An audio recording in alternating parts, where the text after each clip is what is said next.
Live, local, social. It's the Splash Live on Civic Center TV. Hello, friends and neighbors. Welcome to the Splash Live. I'm your host, Jake Schaff, bringing you all of the latest news and stories from right here in Greater West Bloomfield. All throughout the Greater West Bloomfield community, there are opportunities to provide mentoring and enrichment to those who need it. And a group of local students is doing exactly that through the means of healthy competition. Our own Jonathan Montgomery has the story.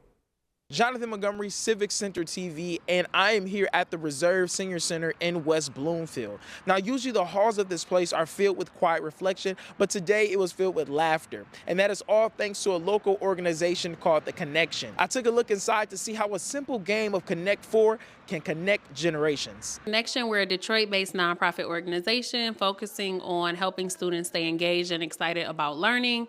We're really working around chronic absenteeism and helping students understand the importance of education, but also the importance of service and really showing up for themselves today so that they can show up for themselves when they are older. So today was one of our service projects. Every quarter, our students go out into the community and they select what they want to do. So today was their opportunity to select the service project. They decided that they wanted to serve some seniors.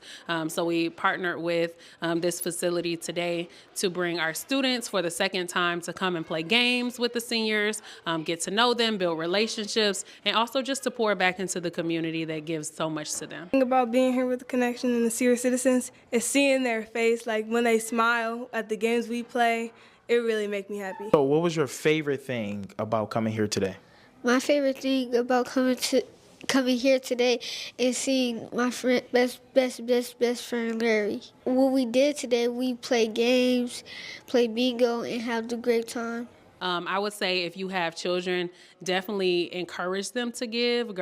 Definitely encourage them to serve others because it helps build their confidence. It helps them know that they have something to give to the world, and it's not all about receiving. So I would definitely say it builds up their character and really just allows them to be their full authentic self. Although the games have ended, the smiles on the faces of these senior citizens and kids will last a lifetime, just proving that even though we may be generations apart, we all still speak the same language when it comes to having fun. For Civic Center TV, I'm Jonathan Montgomery. It's the little things that truly matter, and it's great to be seeing these different generations bonding throughout the community. So we appreciate Jonathan for going out and getting that story for right here on the Splash Live. Recently in West Bloomfield, residents got to enjoy a beautiful sunny day in the outdoors while observing some local flora and fauna with the Greater West Bloomfield Historical Society, providing more education and easing the community back outside for the season. I was at this beautiful nature walk to hear what local residents had to say. Spring has sprung, and it's, as evidence today. Some things that bloomed early are already past, so we didn't see those, but they were present at this location. They come up every spring, and more is to come.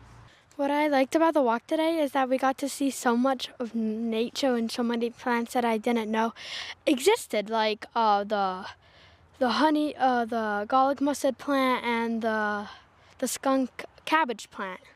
How amazing is it that we have these educational and beautiful resources all throughout the Greater West Bloomfield area to help educate the community and to help immerse them in the nature that just lies right outside their door? That is amazing. Not every single city gets to have something like this, so it's really special that West Bloomfield and Orchard Lake get to have something like this, and the kids get to learn about it too. From my perspective, my opinion, it's like, gee, there's more to life than just staring at your phone all day. There are plenty of times here and other locations where we walk where, it's a beautiful day and there's lots to listen to or look at, and the people are walking, looking down at their phone. It's just they're not taking it all in and embracing nature. It's a perfect day, and we've been here many times, and it's just great to come here and come again. I'd like to come here and see a dozen people on the trail, at least. Because it's usually blank, and it's wonderful to be here all by myself, but I feel bad for the people who don't get to experience it. It's very relaxing and healthy and worth the effort to come. It's real, it's more real than on your phone. You can use your phone to, like identify something. That's helpful, but it still doesn't replace actually being here, put your feet on the ground, and take one step at a time. It truly is something about just getting outside and becoming one with nature, smelling the smells, seeing the sights, seeing everything that there is, especially as this warm weather is going to be staying with us for the next few months. It was a wonderful time, and we hope to see everybody getting outside the next few months and enjoying this beautiful spring and soon to be summer season throughout Greater West Bloomfield. A community fundraiser is being organized to support Chris Baker, a well-known Keego Harbor bartender, following a sudden and life-altering medical emergency. She is currently facing paralysis on the left side of her body and a long, uncertain recovery process after suffering a recent stroke. The event will take place on May 9th at 1 p.m. at Brew House Bar and Grill in Keego Harbor. Sarah Henderson, the marketing and donation coordinator for this fundraiser, joined us on the Splash Live to tell us more. Sarah, thank you so much for joining us today. Hi, thank you for having me. Of course, really amazing benefit that you are putting together for Chris Baker. Can you share a little more about her and the impact she's had on the Keego Harbor community? She's a staple. She's a staple of Keego Harbor, of B1. Where she's worked for, I think, 6 years now. She's like the leader of group therapy, I would say there. There are regulars that come in, during the daytime just specifically to see her. She's a gem of the community. Everybody knows her, from the chief of police to, the local. I mean, I work at Buscemi's, and the owners there know Chris and know her daughter. So she's very much needed around. We need her back. It sounds like, really sounds like she's made such an impact on this community. And I would imagine when everybody heard about the medical issue that she's dealing with right now, people jumped into action pretty quickly, it sounds like. It was a rally around the family moment for sure. We jumped into go mode. It was just a spider web of connecting with others that cared very deeply about her and her daughter. What can we do to help her? What can we do to help her family while they're supporting her? I mean, it's very difficult to put your life on hold as, your parents, as the parents of her, or, or everything being so up in the air with the progress and all that, and her daughter. It was just, we all wanted to do what we could, whatever we could do to make it easier for her and easier for her family to support her. Of course, and that's amazing to hear of all of the work that you and everyone involved with this fundraiser is doing to benefit Chris and her family. Why was it so important for friends and community members to come together to organize this fundraiser and to really bring the whole community and bring them involved? Keego Harbor is a very, very small town, and everybody knows everybody. What I think the larger message across the board is that when something like this happens to somebody within our community, the support is going to be there. Not unlike a church group, where when something like that happens and you're part of a parish, they support you. So we want everyone to know that if anybody that would walk in shoes or a path similar to this, that the support would be there for them. So let's just pay it forward right now, so that if we ever find ourselves in a similar position, that the support is there for the next person as well. Right now, the focus is on Chris and her daughter, though, for sure. That's absolutely right. And I'd imagine when this news came out, what has the response been like in terms of donations, volunteers, and event participation so far? Oh, it's been overwhelming. We have had, the reach has been outstanding, to be honest with you.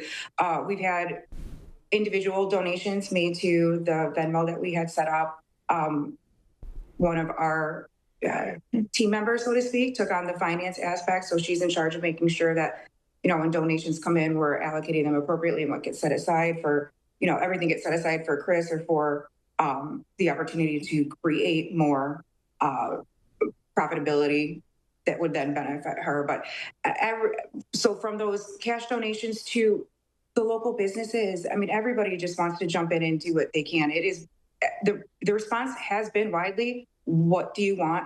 What do you need? And how can I help? And that's expanded beyond Kego Harbor too, so it's been overwhelming and inspiring.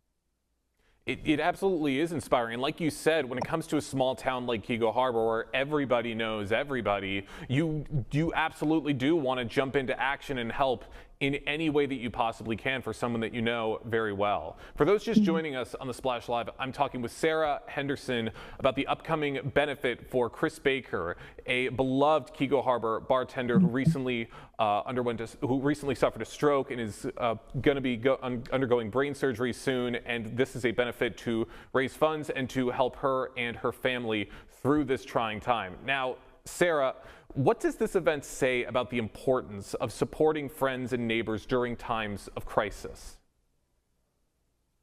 Yeah, I think it says, especially for our little community in Kego Harbor, that we will do what needs to be done, and everybody will jump in and help. There's just an immense amount of support in this community, and that is being shown and spread in such a way that everybody can participate in whatever way that they can, and know that if it were them or a family member, that there would be support as well. So just, it's a reiteration of what a small community can do to support their own. That's absolutely right. And there's many ways for people to go out and support. Like you, as we said, that this benefit is going to be taking place on May 9th. How can people who are unable to attend still continue or show their support? Yeah, absolutely. So we do have a Venmo account set up just for Chris and her daughter. I will provide you the QR code, and if you wouldn't mind putting that on the socials when you post this video, that would be incredibly helpful. If you can't attend the event, you can talk to anybody at B1. Tony there has been absolutely supportive. We're mutually supportive of each other. This is the first of many events that we're working together to host for Chris's benefit. And Tony has been just a gem throughout this process as well. So you can go in and see Tony. You can go into any of the local, if you see the flyer anywhere, you can make a donation there as well. We will have t-shirts for sale. If there was a word to describe Chris, it'd have to be two, and it'd be tough, and it would be mother. So we got tough as a mother with, her initials on it. We'll have those t-shirts for sale pretty soon, and a link on her Facebook page for those. I can provide you with contact information for any of us on this group, any of us in this group that are helping plan this, and reach out to any of us. And if you can't make it to the event, but still want to offer help, we will do whatever we can to help you help her. We'll take every single bit of help that there possibly is, all for an incredible cause. Sarah, I got a couple more questions before we wrap things up. What message do you hope this fundraiser and this benefit sends about compassion, unity, and looking out for one another?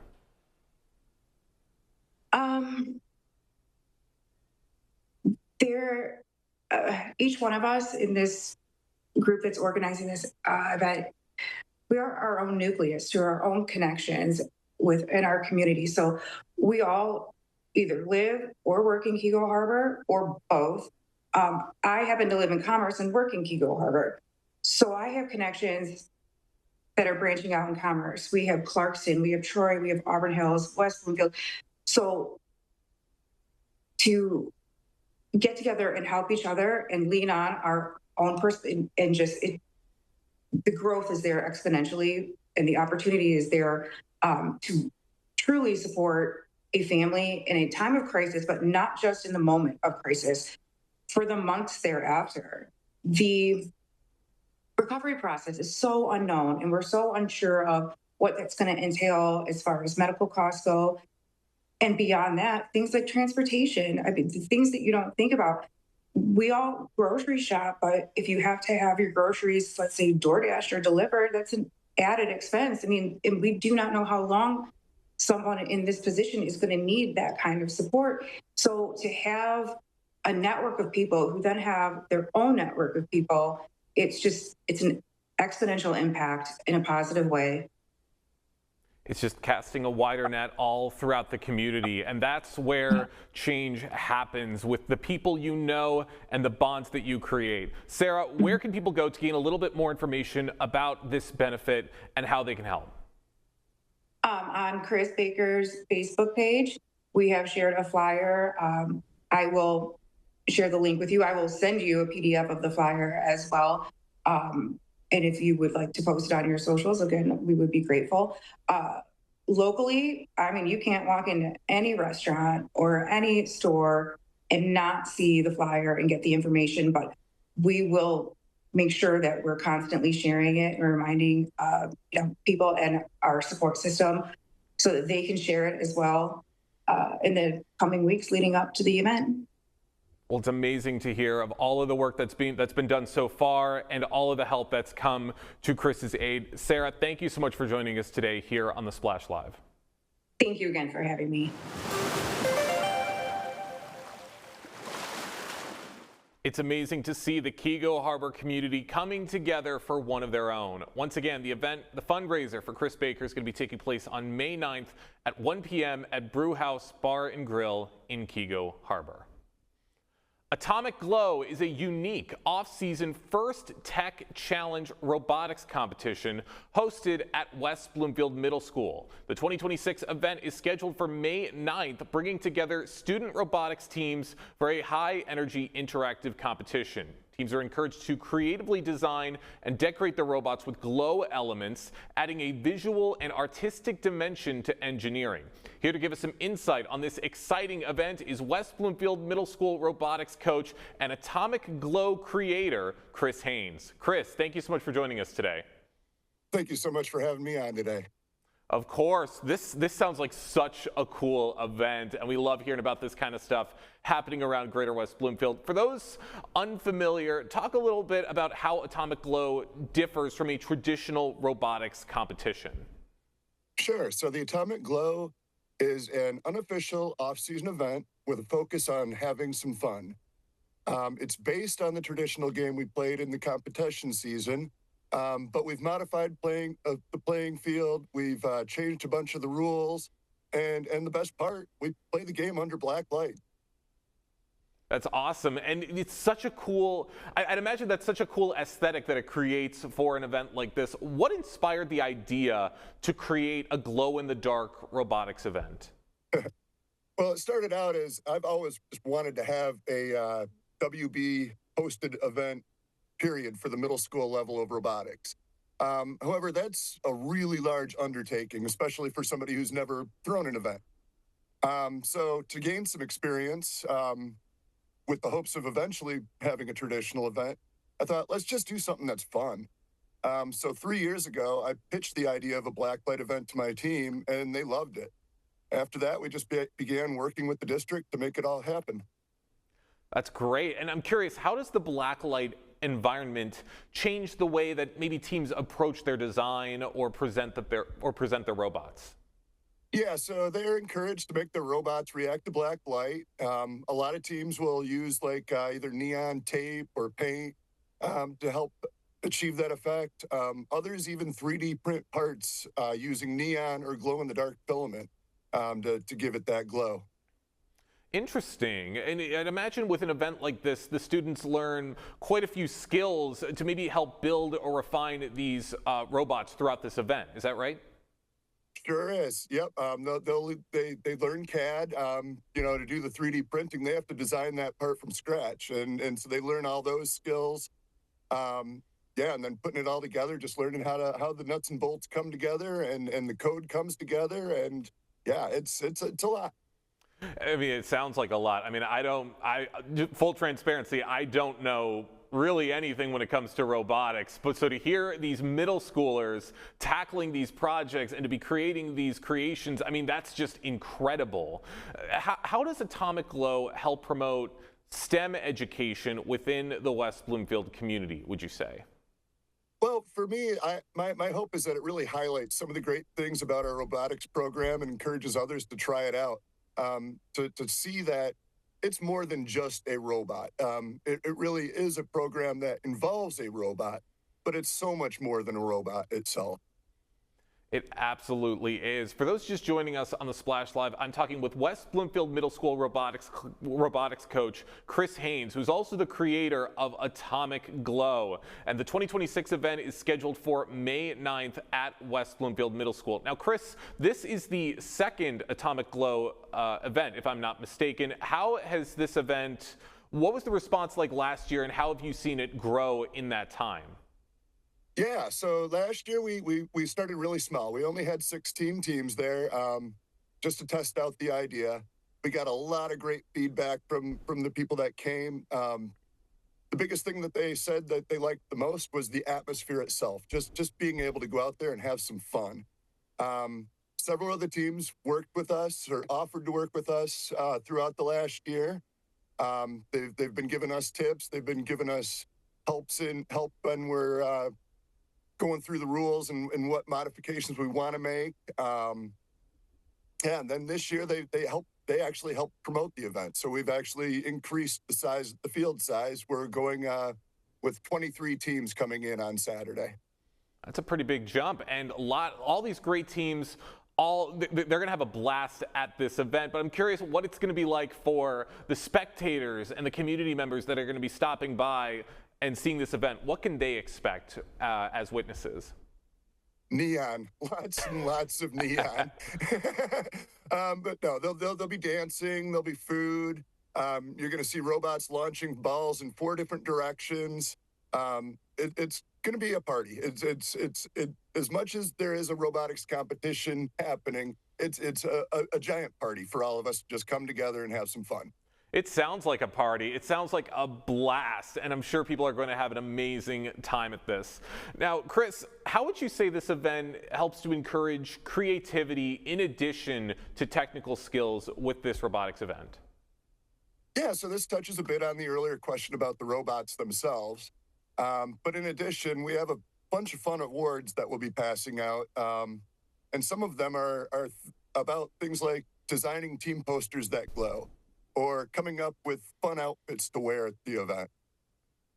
Awesome. And so many ways for people to enjoy themselves at this event, to immerse themselves in the neon, as you said, and to just watch these robots in action. It's going to be so much fun. Chris, I got a couple more questions before we wrap things up. What do you hope participants and attendees take away from the experience of Atomic Glow?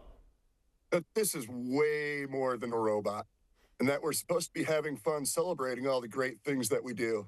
It's actually one of our core values. Cheeseburger. I hope attendees new to robotics will see how exciting it can be. I hope they take a trip back to the team pits and talk to the students. They'll see just how much these students learn by being a part of their respective program. I hope participants leave with new friendships and renewed friendships that will lead to more collaborative opportunities next season and beyond. And I hope that everyone leaves with the desire to return, come back, and be a part of next year's Atomic Glow. I think this is just going to make things even bigger for this event. I think Atomic Glow is going to become much bigger in the years to come. Last question, Chris, where can people go to gain a little bit more information about Atomic Glow? Yep. Well, they can start off by coming to my team's Facebook page. We are FTC Team 14649. They could also check out our sister team, Digital Dino's Facebook page, which is FTC 22373. And there'll be links out to our program. There'll be pictures from last year's events there. There's also the website, the Atomic Glow. Oh, shoot. What is that address? It's Atomic Glow at Weebly, I believe. All right, that's going to be some great ways for people to stop by this event, to learn a little more information. We want to see everybody stopping by Atomic Glow. Chris, thank you so much for joining us today here on the Splash Live. Thanks again for having me. Of course, once again, the 2026 Atomic Glow is scheduled for May 9th at West Bloomfield Middle School. This is such an innovative robotics event. I hope to see a lot of teams there. I hope to see a lot of people stopping by. This event is going to become very big. The Kids Commotion Concert Series returns this year, bringing interactive, family-friendly entertainment to West Bloomfield all throughout the summer. Hosted by West Bloomfield Parks, the series is designed to engage young audiences with music, movement, and hands-on fun. Concerts feature a variety of performers who specialize in children's entertainment, combining education and creativity in a lively outdoor setting. Melissa Baring, the first of these guests, the fairy godmother of music, joined us on the Splash Live recently to tell us what we can expect. Melissa, thank you so much for joining us today here on The Splash.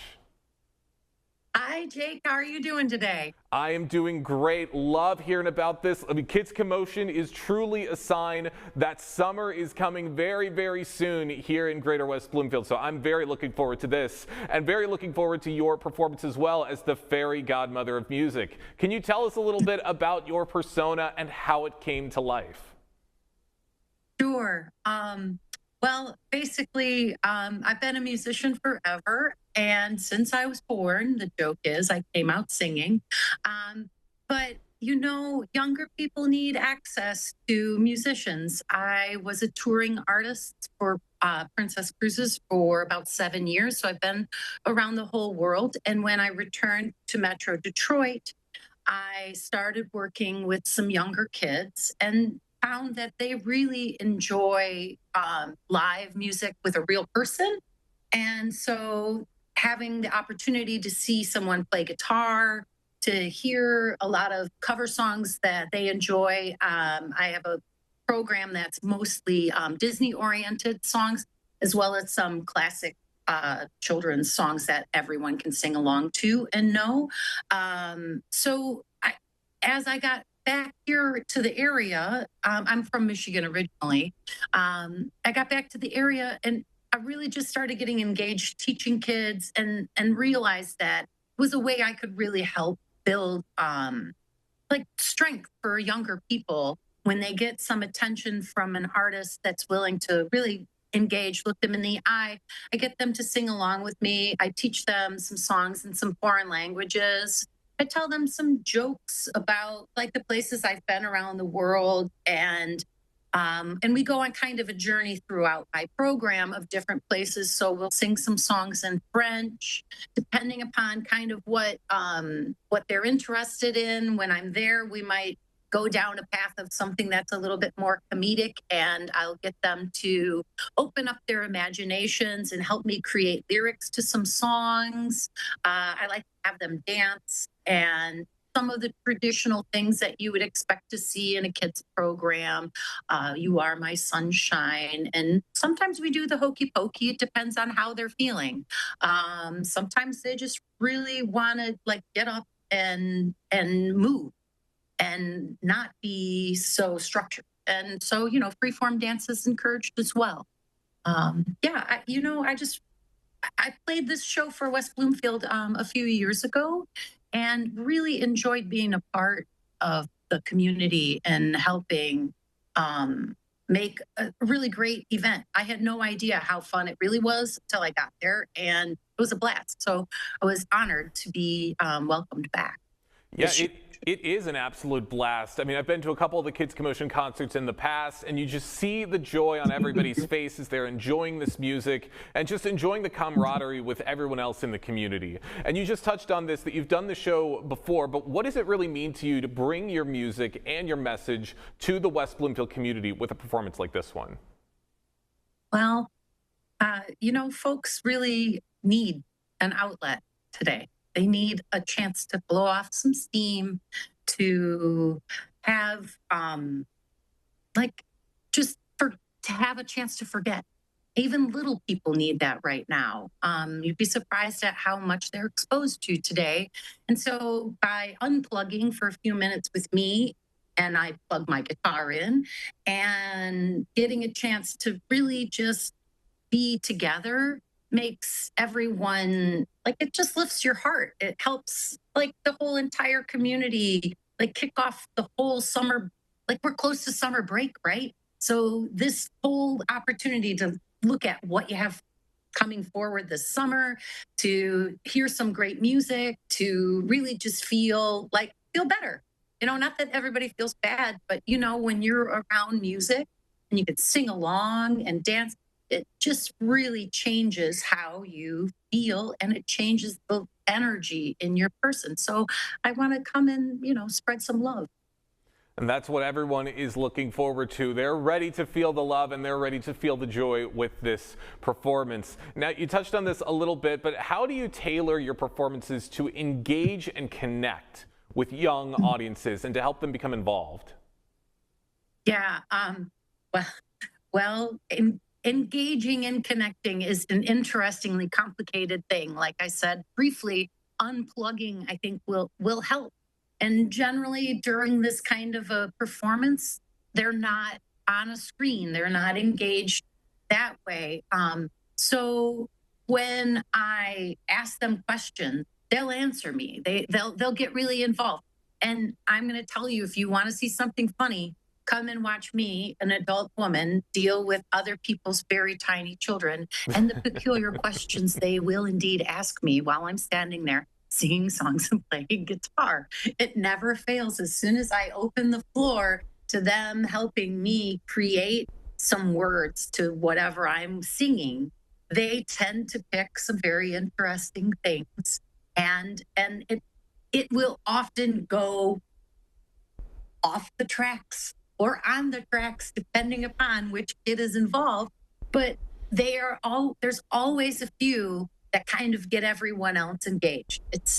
And when I ask them a couple questions, when I sing a song that they know and encourage them to sing along, I'll teach them some backup parts to some of the songs I sing. I get them to do a little bit of vocal warm-ups too, so that they feel like they're ready to sing. We do a little bit of musical alphabet games. So yeah, it's going to depend 100% on how these kids act.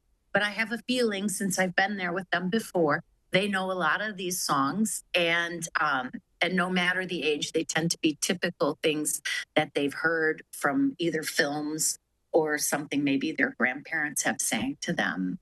So I tend to engage them that way, like, come and sing with me, come and stand with me on the stage. Do you want to feel my guitar? Have you ever played a guitar? So oftentimes I let them strum my guitar. I have some eggs that are shaky eggs, and right next to me. But they're some things so that they can play musical instruments with me. So yeah, just a lot of fun stuff.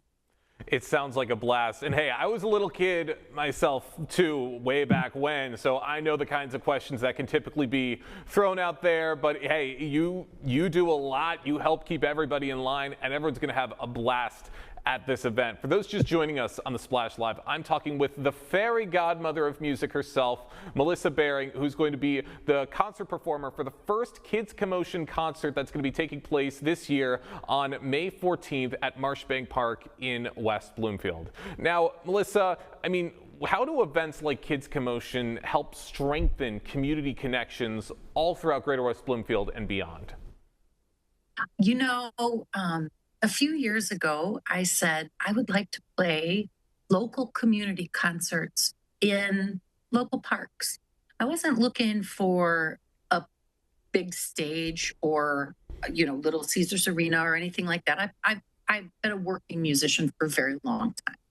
And I found that as I approach each community across our state and across our country, they're really receptive to someone who's had these global experiences coming locally and sharing kind of these stories and tales. And I think the music piece of what I bring really changes the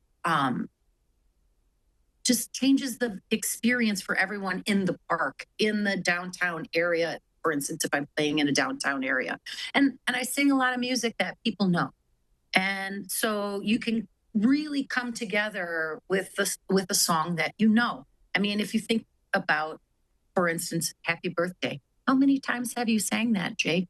I mean, a million times. And it is a center point of coming together with friends and family, right? And so I'm not going to sing. Well, if it's somebody's birthday, I will sing happy birthday there. But I will sing songs like that help the community itself like connect, because music is a line throughout, I think, the general populace. It's a common language, no matter what words you're saying. The melody, it brings people together when they are all singing the same line. It just invokes those happy memories, and it just spreads positivity, even if they're songs that everybody knows by heart. Like, they just really have such an effect on kids, and especially young audiences like this one. Melissa, I have one more question for you before we wrap things up. Out of everything that's going to be taking place at your concert, what do you hope is the biggest thing children take away from your show after the music ends?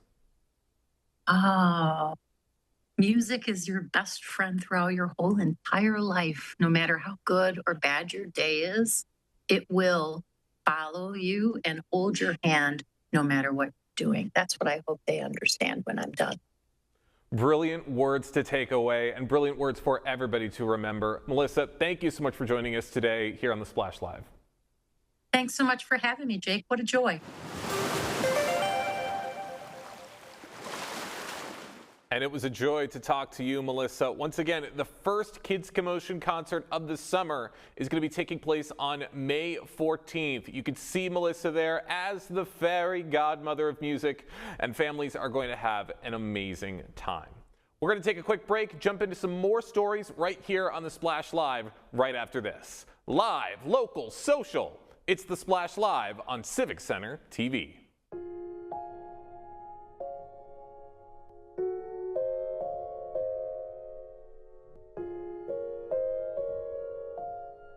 When you have a gambling problem, you have a money problem. Don't let your gambling cause you financial hardship. If you or someone you love is struggling with gambling, we can help. Get free confidential counseling and win your life back. Learn more at michigan.gov/problemgambling. Floodwaters can rise fast. Take precautions to stay safe. Follow the instructions of local officials and all emergency notifications. If authorities say evacuate, don't wait. Do not walk, swim, or drive through floodwaters. Just 1 foot of water can sweep away a vehicle. Never drive around barricades. You don't know what danger may be on the other side. For more tips on how to protect your family, visit ready.gov/floods. Live, local, social. It's the Splash Live on Civic Center TV. Welcome back to the show. I'm your host, Jake Schaff. West Bloomfield High School proudly celebrates senior Colin Wheeler as the 2026 Career and Technical Education Student Honoree, recognized through Oakland Schools. A 4-year participant in the school's radio and TV broadcasting program, and he's played a key role in producing and delivering Laker Update, the school's student-run news program. Quite the extensive resume already. Colin Wheeler joins us on the Splash Live to tell us all about his accomplishments. Colin, thank you so much for joining us today. Thank you for having me. Of course. Now, this is such a great honor. What was your initial reaction to being named West Bloomfield's 2026 CTE Student Honoree? At first, I was like, okay, because I didn't realize I was like the only one that got it. And like once I found that out, I was like, oh, wow, this is like an honor. It's a great honor, and I mean, it really shows your dedication to this craft and dedication to what you want to do. What does this recognition from Oakland Schools truly mean to you personally? It means an honor because like the amount of work I've put into like Laker Update and just media in general, like it's the recognition I finally got. Just means a lot. I'd imagine so. And I'm curious, how did you first become interested in broadcasting and media production? Well, so my brother took this class when he was in high school and he graduated in 2022. So like that's when I was first introduced into it. And then when I finally took it, I was like, oh, wow, I really enjoy this. And then like throughout almost the entire year of my high school journey, I've taken it every year and like, yeah. Yeah, I mean, I took similar classes when I was in high school, and obviously that led me to where I am right now. So yeah, it definitely is. There's so much fun. And for the last several years, you've been involved with Laker Update. How has your role with that evolved over the past 3 years? So when I first started, I was more at the bottom. I just reported that, but overall, each year, my role got bigger, into a producer and just more a leader. Because I'm the oldest one, now, so I've had to help a lot of people lead in, into the class and just manage them and help them get through it. But well, it's always a very valuable role, especially as the person with kind of the most experience. A lot of the younger kids can look to you for help and for guidance and to really help them become comfortable on screen and with their roles with this program. So that's always an amazing role, especially for someone like you, Colin. What skills have you developed through the program that you feel will help you the most in your future career? I'd probably say confidence, because when I first started off, I didn't want to be in front of the camera. I was always just holding the camera, just saying ready, set, action, but and I think just confidence is probably the biggest one, because now I'm a lot confident in front of the camera. I'm probably freshman year, I wouldn't be doing this right now because I was so nervous just being in front of the camera. But I've gotten used to just being in front of the camera, just being myself. I mean, yeah, it's that gradual change, especially as you look back on where you were years earlier, and it blows you away of how far you've come. And it's great to see how far you have come, Colin. For those just joining us on the Splash Live, I'm talking with West Bloomfield High School student Colin Wheeler, who was named the 2026 Career and Technical Education Student Honoree, recognized through Oakland Schools. Now, Colin, I understand that you, when you graduate, you're really looking to go into sports broadcasting as a career path. What drew you specifically to sports broadcasting? I think just my love for sports. Growing up, I've always liked football. I'm wearing the Lions shirt right now. I can see that. So I love sports, and over time, I've started to actually listen to the broadcasting during the games, and just the amount of energy, and just it adds so much more to the game. I just want to be like that. I mean, yeah, that's one of the most important things you can have as a sports broadcaster. It's that energy, especially when you're watching a very exciting game, whatever sport it may be. Are there any broadcasters or maybe some sports media personalities who have inspired you over the years? I'll say Mike Tirico for football. He does football, basketball, and yeah. There's so many to name of, but Mike Tirico's the first one that comes off.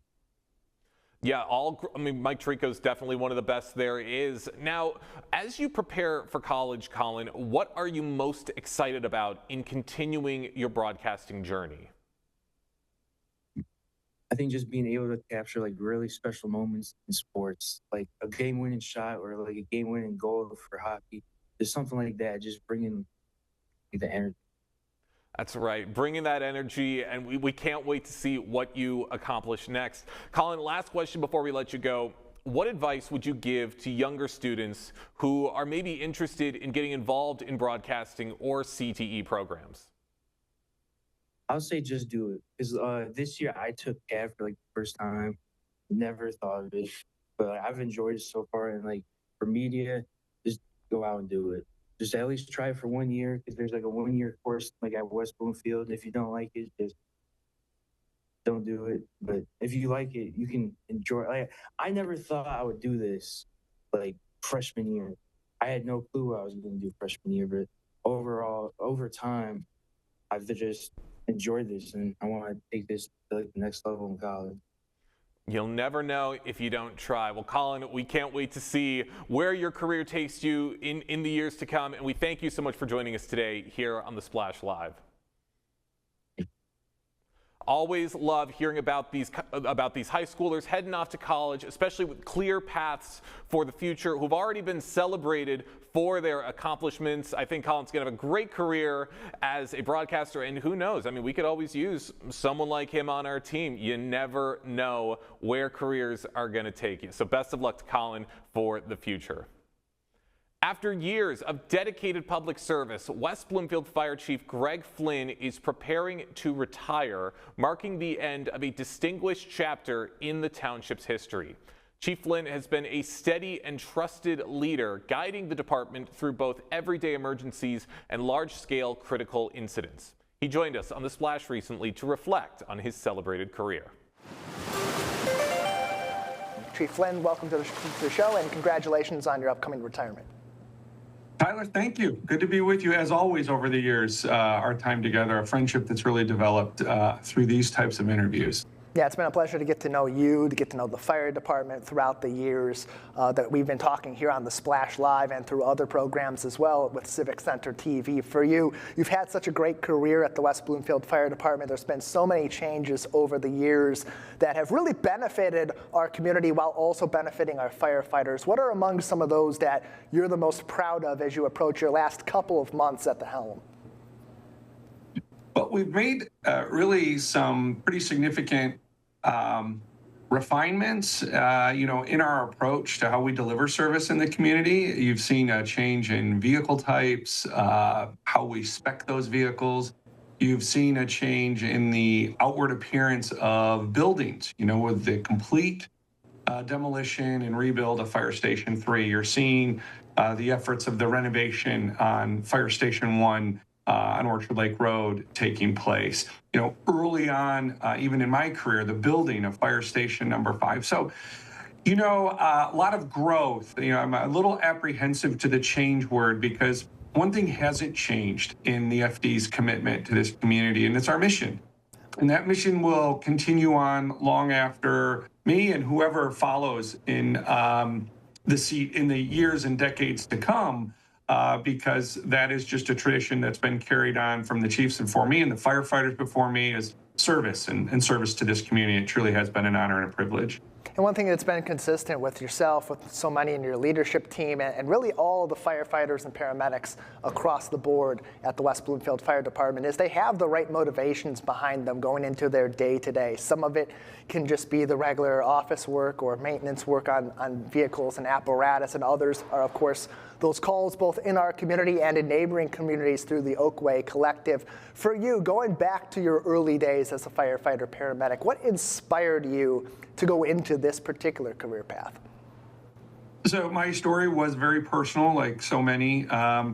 Briefly, my niece Jessica was a newborn, and my brother was home on military leave with his wife, and a big game of aggressive Monopoly at the Flynn house when suddenly my sister-in-law, we heard her scream from the basement where my niece was napping on the lower level, and things just went into motion. She was having a seizure, and shortly after calling 911, a volunteer, a paid-on-call firefighter showed up and rendered first aid and saved really my niece's life. And so I knew in my late teen years that that's what I wanted to do. And so that's all I've done. I started at Goodrich Volunteer Ambulance in my junior year of high school as a dispatcher. And then as soon as I turned 18, Tyler, I was working on an ambulance, and I've been on some kind of emergency vehicle for over 30 years. And it's a great accomplishment, too, because you get to see so many different angles of what goes into public safety, whether it is just individual firefighter, paramedic work, or, as you mentioned, the dispatch work, too. There's so many people and so many different layers that goes into keeping a community like Greater West Bloomfield, which includes 4 different municipalities, safe and partners with so many other communities. What now, as you're heading toward the exit of your career, do you hope that people in our community understand about what it takes to do the work that you and your colleagues do in 2026 to keep Greater West Bloomfield one of the safest areas in Michigan and across the country? It's hard to be critical of anything that I could say to the residents because they've been so supportive. I feel very fortunate when I have the opportunity to speak to groups, my colleagues, whether it's just regionally here in the great state of Michigan or anywhere across the country, how grateful I am for the support of this community. And it's the financial support. I mean, truly, that's what allows us to do the things that we do and have the facilities that we have and attract the talent that we have so that when we're called into service, when people need us most and their expectations are their highest, we're able to meet and often exceed those expectations. So, I think the residents of West Bloomfield get it. And they don't need to hear from Greg Flynn or probably even, Mark Lowry or any of those chiefs to follow. Because the chiefs before us and the firefighters and paramedics before us have laid a foundation, and the residents of West Bloomfield get it, Tyler, and I'll be forever grateful for that. And I don't see a change in trajectory with that. I see the support that this community continues on a daily basis, not just after large events, but on a daily basis with our station tours, and you see it at Fire Open House. The community is invested in safety and meaningful, purposeful safety, and that comes at a cost. And I know that they appreciate that, and we see that with the millages and the way they pass, and the support that people put behind that. And that's reciprocated by the firefighter paramedics as well, because you see, even in the response to things as most recently as the water main break and what happened at Temple Israel, so many of the people that both were on and off duty came out to respond to those, to help this community that they serve day in and day out, whether they were on the job or not. And then beyond that, as these recognitions happen for those in public safety, whether it was police, fire, EMS, dispatch, a third of the department thereabouts shows up to the township board meeting for those that are being recognized, whether they were on that job or not that day. What does that say about the internal support that your firefighter paramedics have for each other and for public safety organizations across our local area that does contribute to this area of Oakland County being so safe? Well, there is a culture that was instilled in me very early on when I came on the job, that the job is a little bit bigger than just a job.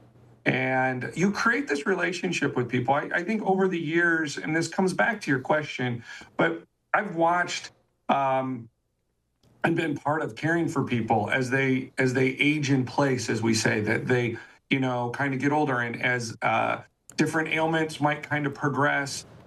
It's the paramedics that are alongside them. It's the firefighters that go and extinguish a fire and then see a family rebuild their home and replace things. We're still part of the community. So even after that event, our arms are wrapped around it. So there's definite involvement. That's what's so unique about it, is I've spent over 28 years coming into West Bloomfield and creating relationships with West Bloomfield. That's happening with every one of our team members. They're creating that relationship. So when your friends invite you back and say, hey, we want to say thank you for a good thing, your friends, your residents, those that we're serving, that's just a natural show up. It just feels comfortable to come back. It's not a requirement. It just is the right thing to do. And I think that's what's unique about the WBFD. That's what's unique about working in this community, is that sense of belonging that comes with it. And with that is that commitment to show up for those important events.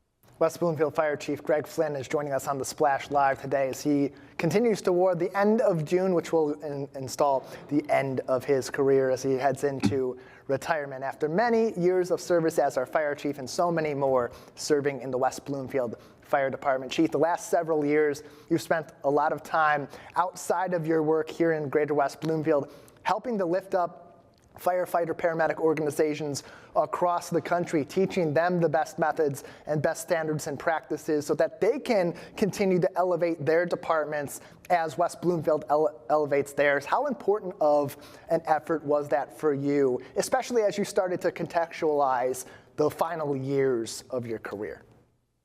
Well, the things that I get to share is really highlighting the good work that the men and women here at the WBFD do, the commitment of the community that we talked about, the elected officials that are willing to listen and understand and then step into solutions, my fellow department heads that all play a very integral role into the success of emergency services and ensuring people have benefits and payroll and just all of the things that go into government operations.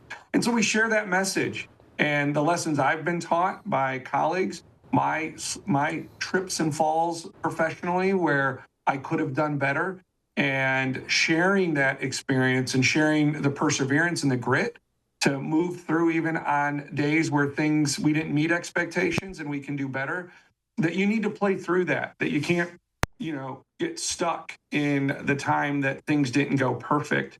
and how to persevere. And I will miss that. I will miss that about this job. While retirement is still a bit of a difficult word for me to hear, because I don't see it that way, Tyler. I really see just starting to hit my stride. And I look forward to continuing that advocacy in the public safety sector and finding a way forward to continue to help people, especially after experiencing, something that is very difficult or traumatic in their life. And you've been able to do that too so consistently with your advocacy work for firefighters and those in public service through campaigns like the Yellow Rose campaign, helping to increase the awareness for the need for mental health support services across the firefighting profession, and especially here in our community. As you head into retirement, how is that something that maybe what about that makes you motivated for that next chapter, to be able to continue to help people in ways that maybe you're not able to do because of the day-to-day business of a chief, but you can do with the context of being a chief, being a longtime firefighter, and knowing the needs of these everyday heroes that are protecting our community? Well, I will tell you that Mrs. Flynn will never use the chief word. Because when I'm at home, I cut the grass just like everybody else, and pick up after the dog and put the garbage out and load the dishwasher and all of those things. And I thank her for that, because that's the humility that comes with understanding the scope and the role that you sit in those different roles throughout the day. And so, as you highlighted, I look forward to continuing conversations on just enjoying life and finding harmony in your work, your professional and personal relationships and engagement and work-life balance that is so important. 11 years in the 5 Bugle seat here has been an enjoyable time. I truly have and grateful for the opportunity that and the trust that the men and women here at the and the elected officials that appointed me into the position and have continued to support me in the role. So I'll continue to find a spot where people want to listen, or if they invite me in to have a conversation or to help solve a difficult problem, I definitely will lean into that. That's something my parents instilled in me. My parents that were at my badge pinning back in 1998. And I'm very much looking forward to my parents being at my last day on the job here at the end of June. And Chief Flynn, on June 27th, your assistant chief at this time, Mark Lowry, will take over as the next chief of the West Bloomfield Fire Department. It's a quite glowing endorsement when there really is no debate about who the successor is, and the Township Board brings that up as part of their recent agenda. It passes with flying colors. There's so much support there from within the rank and file of the fire department. As you prepare to depart your position at the end of June and Mr. Lowry comes in as the next chief, what's your lasting message for him? And beyond that, more importantly for the community, what should they know about the leader that they have coming in after you with such big shoes to fill? Well, he's chief number 20. And I couldn't be more proud of the human that Mark Lowry is, the chief that he will be for the men and women of the department and for the greater West Bloomfield community and the 4 communities that we serve. Mark is an individual that is committed, at times maybe even to a fault, with his commitment to detail and ensuring that things are meeting expectations. And I say that with a smile because he's usually here before I get here in the morning and, leaving after I'm leaving, or, if something's supposed to be done in 3 days, it's done in, 3 hours. He is just an individual that's well organized. He's committed to the community. He always brings a smile into the room and energy. So I think there are going to be things that Mark is going to absolutely continue to build on. And then there will be the things that Mark will continue to improve and bring his touch and his expertise and his professionalism into that. And couldn't be more excited for him. And I think the community as a whole is going to be, he will exceed their expectations with his professionalism and his commitment to his position. we thank Chief Flynn for all of the work he's done throughout Greater West Bloomfield, and we can't wait to see what he's able to accomplish in the future. That's going to do it for us today here on the Splash Live. Big thank you to all of our guests and for everybody on the Splash Live team for helping to make this show possible every single day. I've been your host, Jake Schaff, live, local, social. It's the Splash Live on Civic Center TV.